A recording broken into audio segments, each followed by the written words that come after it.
I would go into our Ragflow user interface.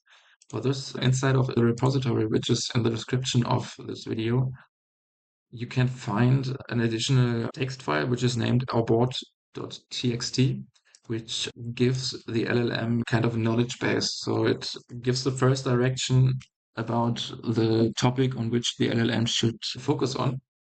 This is our knowledge base, which we provided here into the knowledge base.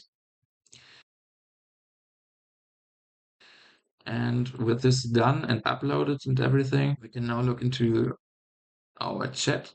Here it's necessary to create a new assistant for getting an API key.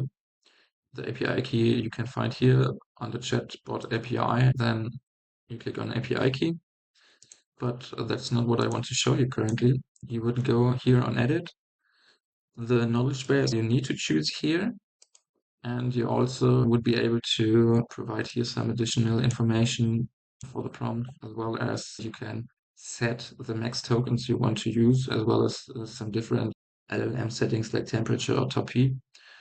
You can find here, and you also would be able to choose between some specific models. Currently, they only allow DeepSeek Chat or DeepSeek Coder. We use Chat for this.